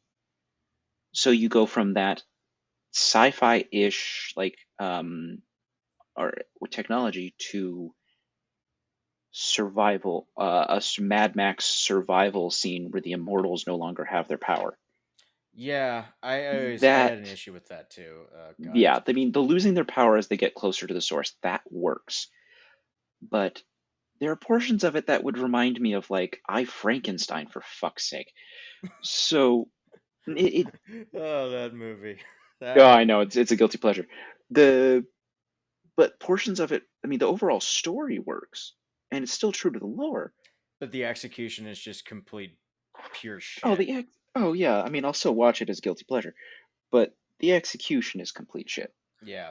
So at least like from at least from like as a complete outsider from this franchise, it looks like it just looks like a series that just kind of got ran into the ground, Pretty much. and there's Yeah, like the property essentially hasn't been touched in about 15 plus years, and The so truth of the matter is that Highlander really should have been a one-off, but because right. of its success in Europe, and I guess because of its success in Europe, I guess Well, I mean, at studios were least just asking for just another one, and even the producers and the writers were like, "Why? There's no need for a sequel." I well, I mean, mean, at you could least have at least done like maybe you could have done at least flashback movies that as sequels. They could essentially be prequels, well, I but mean then the you run the risk of knowing that ultimately Connor wins, but then you amp up the stakes. Maybe Connor learns a lesson here or there, and that's how he further becomes this and that.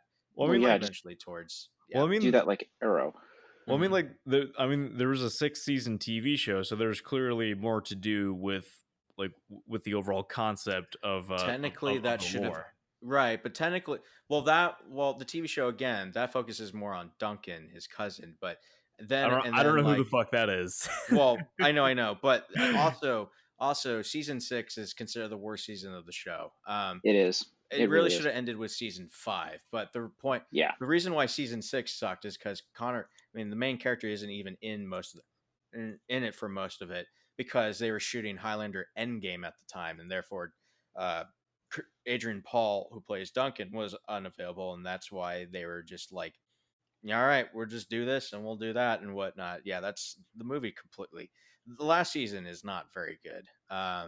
There are a couple episodes or a few episodes that work, but for the So I most mean, part, at least in terms of the director attached, mhm. and I feel like I don't know, I definitely feel like there's elements that can be improved on, uh, and so I don't know. Like, I'm not personally opposed to seeing a remake. I mean, I usually hate remakes, but I mean, as long as it was, if it was a good concept, and if it was a good concept to begin with, and Mhm. if it's done in a way that can at least intrigue new viewers, if it can intrigue their curiosity and draw them to the original movie, then I feel like that's definitely a net benefit right there.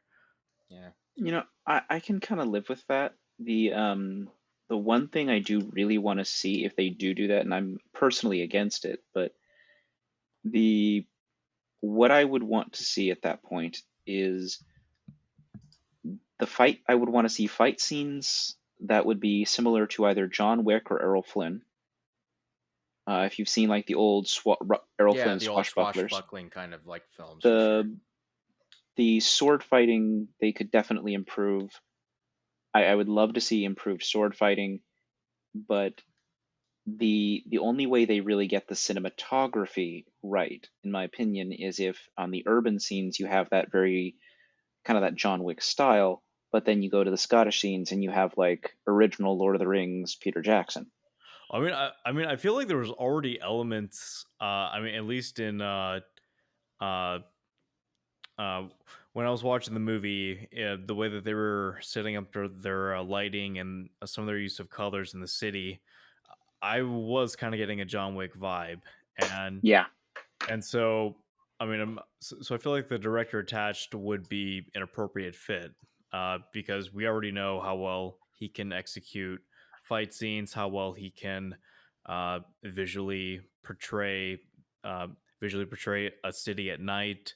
How well he uses lighting, and how he's able to help or how he's able to shoot fight choreography. yeah, So at least in terms of because there could be a lot worse talent true. attached to a The project. Well, remember Attached to a Ryan project Reynolds like was this. attached to the project at one point, but he is not a good fit for it though. As much as no, I he's love the not. man. The only casting that I have heard that was sort of official was Dave Bautista was going to play the Kurgan, which Oh, fucking that would definitely probably That would be work. interesting. Yeah, I'm more concerned about who's going to play Connor, because like that. I mean, that's already an interesting thing to see. Like, who would he be? What I so would really like to see is who would play who would play Ramirez.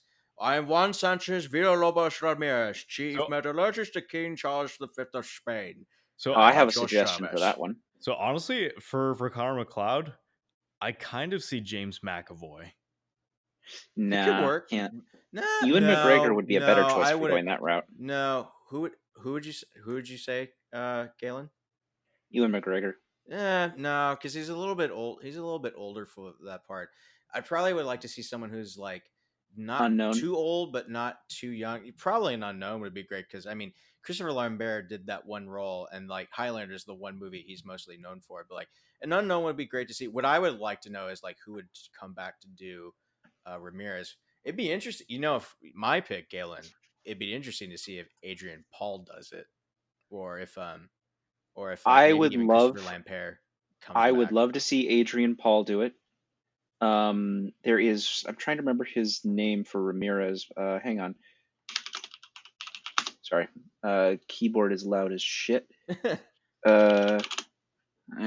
Gaming. What can I say? Odin Fair, actually.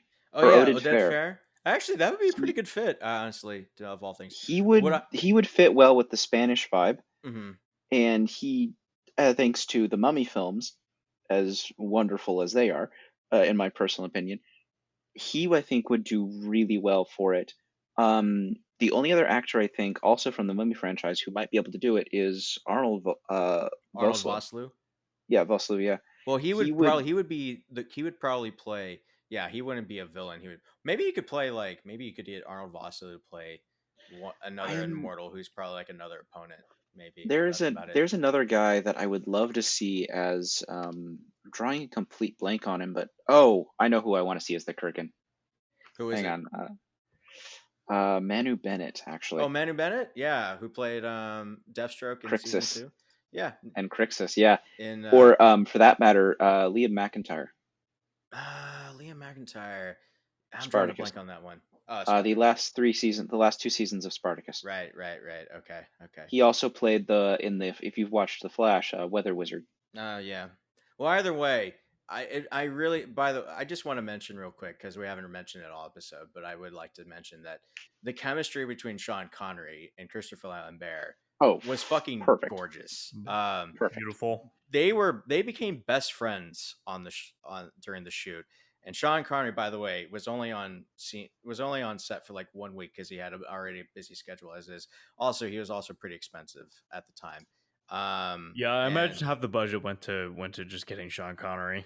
a lot of it did probably for sure, but they became such good friends that Sean Connery, like, he's only come back to play Bond, obviously, in like his other films, but like Ramirez is the only other role he's come back to for sequel wise, And and that look was how that Highlander turned 2. out. Yeah, look how that shit turned out. But I would just say alone, like Sean Connery fucking kills it.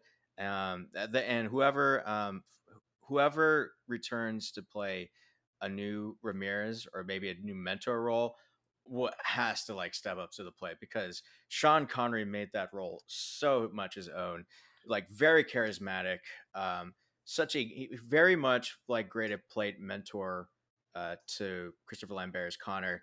It's a very I mean, I'm pushing it by saying iconic, but definitely up there in terms of mentors in film.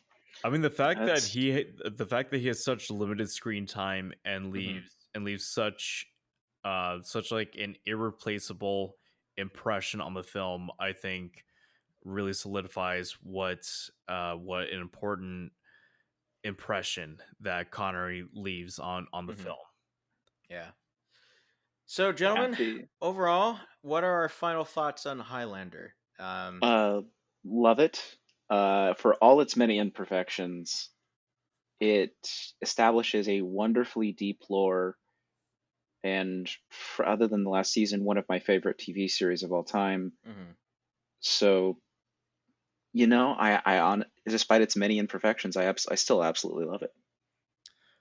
I would say it is. For one, I think it's a wonderfully made film. It clearly was made out of passion. There was a lot of hard work put behind it, and it's incredibly entertaining. And I think it's a little rough around the edges, but in terms of entertainment value and rewatchability, it's definitely up there.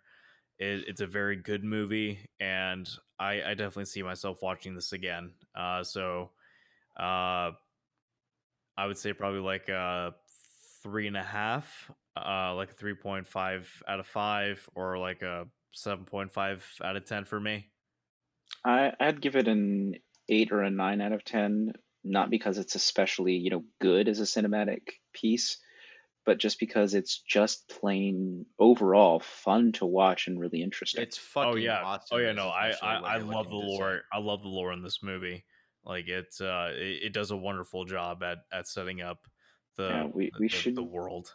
Mhm. you should definitely watch the TV series, and I think we should do a video or a podcast just picking apart the lore. Yeah, that's probably going to be when you and I talk about the TV series. Yeah, I might have to leave that up to you guys. There's no way I have time to Fair to enough. watch a whole show. Fair enough. For me,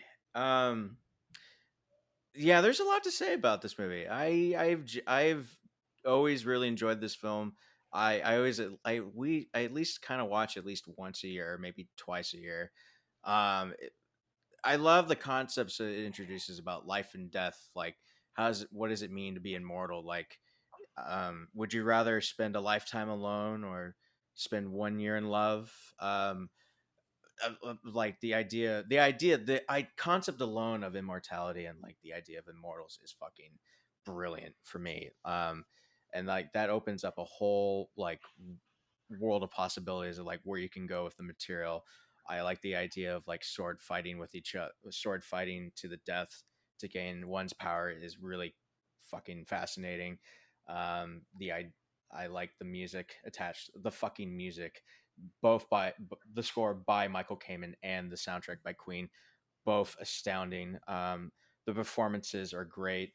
Even though the romance between Connor and Brenda doesn't work, I love the relationships that Connor has with Ramirez and Heather, and I love how I love how kind of a tortured soul Connor is. We haven't really talked about Connor much, but Connor is very much kind of like a very like stoic character. He's a lone character. He's very I kind of almost identify with character on in that regard, just because I've always kind of been that kind of solitary character who is like uh, out of like who's always afraid to like fall in love or whatnot, and just tries to live on his own and do his own And thing, mind his own there's business.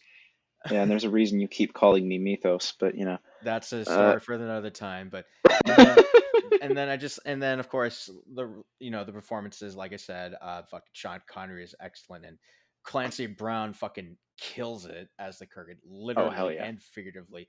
Fun fact: he almost did not do this film because of the makeup process, because he's allergic to makeup, and that's why you see him with barely any makeup in the film. But that's neither here nor there. But fucking Clancy Brown is like proves that he's like one of the best film villains of all time with this role. It's very underrated.